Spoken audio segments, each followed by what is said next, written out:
A 20 giorni dall'inizio del ritiro, la nuorese, che prenderà parte al prossimo campionato di eccellenza, è ormai fatta. L'ultimo acquisto in ordine di tempo è stato quello del difensore Peter Nanami, ex Budoni, che dovrà fare coppia nel reparto arretrato con Bruno Frungia.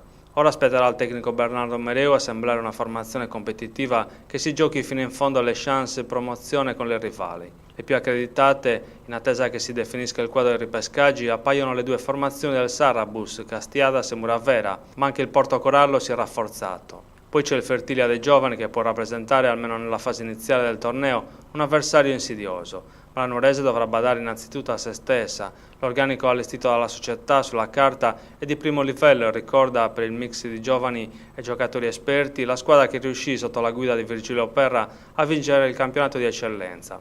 Quella squadra, con alcuni ritocchi, si dimostrò all'altezza poi del campionato di Serie D, vinto con l'accesso alla Serie C2. Ed è questo il percorso che il presidente Michele Artedino e il tecnico Bernardo Mereu vorrebbero far fare alla nuorese.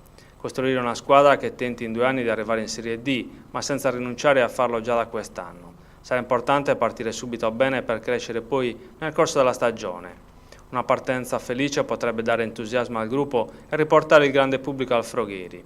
Gli spalti gremiti potrebbero essere il 12° giocatore in campo e spingere i verdi-azzurri alla vittoria finale. L'organico assemblato alla società sembra equilibrato e di grande spessore. Ora sarà il campo a dare i primi responsi. Il 1° settembre si inizia con la Coppa Italia, mentre per l'esordio in campionato si dovrà aspettare una settimana, l'8 settembre.